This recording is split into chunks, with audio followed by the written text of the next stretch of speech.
Em palestra para um público de direita nos Estados Unidos, o ex-presidente Jair Bolsonaro voltou a dizer que o Brasil não acaba com a eleição de Lula. O ex-presidente Jair Bolsonaro participou de evento com apoiadores em Miami, no estado norte-americano da Flórida.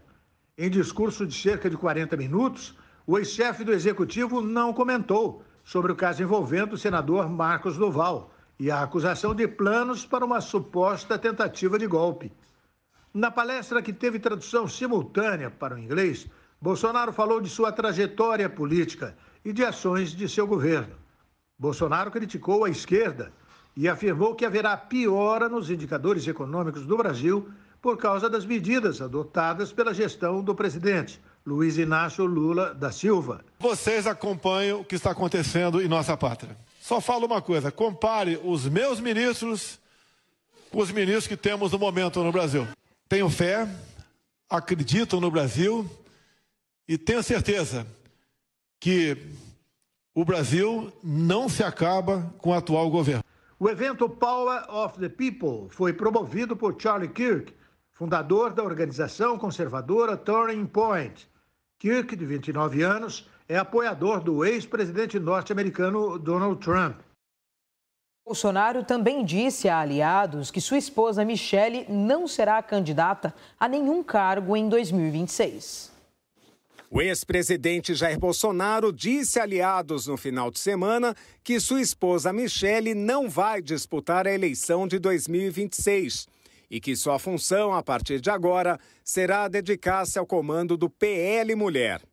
A ex-primeira-dama vem sendo mencionada como possível candidata para diversos cargos: governadora do Distrito Federal, senadora e até presidente da República. Os rumores têm incomodado Bolsonaro, que se queixou a um interlocutor desde os Estados Unidos, onde está passando uma temporada. Nesta segunda-feira, a própria Michele decidiu reforçar essa versão ao publicar em uma rede social dizendo que não tem nenhuma intenção em disputar algum cargo eletivo.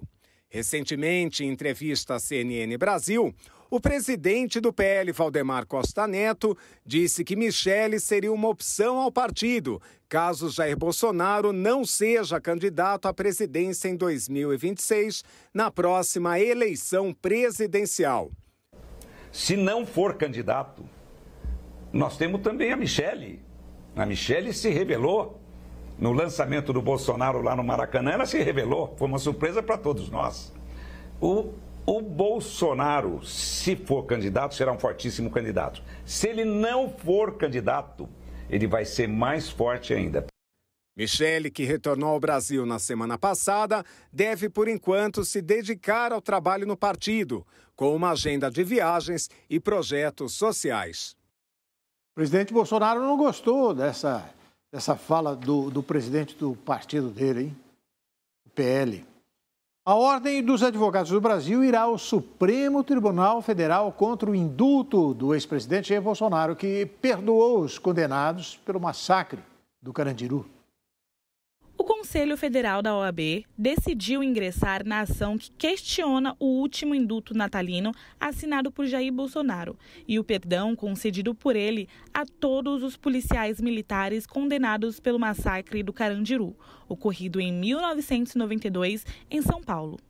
A entidade irá apresentar ao Supremo Tribunal Federal um pedido para ingressar como amigo da Corte, ou seja, como parte interessada na causa, em uma ação de autoria da Procuradoria-Geral da República.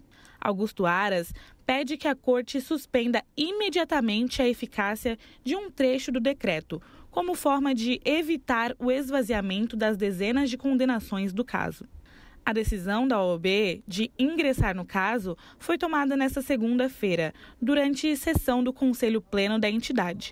A proposta é de autoria do presidente da Comissão Nacional de Estudos Constitucionais da OAB, Marcos Vinícius Furtado Coelho.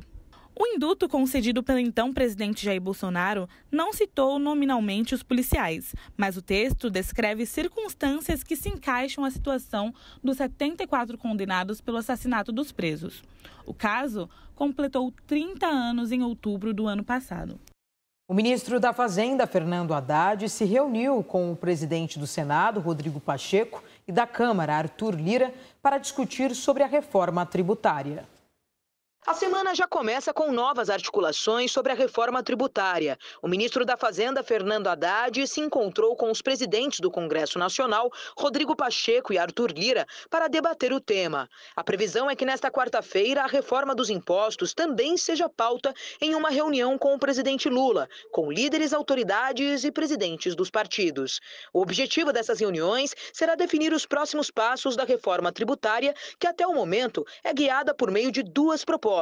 A primeira é o projeto de emenda constitucional 110 e a PEC 45, que tramitam na Câmara. As duas propostas unificam impostos e contribuições que se refletem por meio do consumo. Segundo o ministro da Fazenda, Fernando Haddad, o objetivo é finalizar esta etapa da reforma até o primeiro semestre deste ano. Mas a ministra do Planejamento, Simone Tebet, afirmou que acredita que a tramitação da reforma deve demorar 6 meses. Um dos principais botes da campanha de Lula, a picanha, teve uma queda de 10% no seu preço nos últimos 12 meses. Já o preço da cerveja subiu no mesmo período. O preço da picanha voltou a cair nesse início de ano e já acumula recuo de 10% nos últimos 12 meses. O cenário, no entanto, ainda está longe de ser o ideal, uma vez que nos 4 anos do governo Jair Bolsonaro, a picanha acumulou alta de 52%. Mesmo com a queda atual, os preços continuam elevados para um consumidor que perdeu renda nos últimos anos. O corte bovino custa, em média, R$ 80 o quilo. Churrasco, afinal, não é só de picanha. Alguns complementos, porém, ainda pesam muito no bolso. O pão francês mantém alta e acumula 18% em 12 meses. Mesmo com uma acomodação dos preços internacionais do trigo, o pãozinho francês chega a custar R$ 22 por quilo em algumas padarias de São Paulo. Já a cervejinha, também citada por Lula na campanha, antevendo maior consumo durante o carnaval, começa a ter novos reajustes.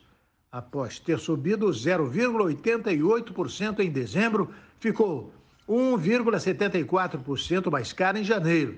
Nos últimos 12 meses, a evolução de preços da bebida foi de 10,50%.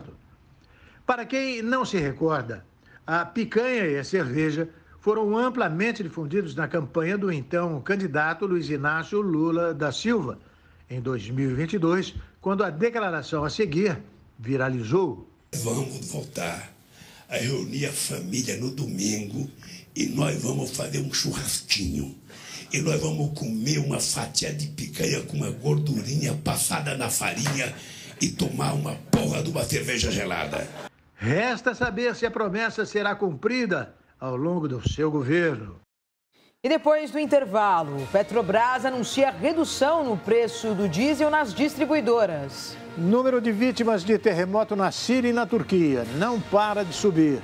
Já são mais de 6.000 vítimas fatais até o momento. O RB Notícias vai para um rápido intervalo. Voltamos daqui a pouquinho. Até já.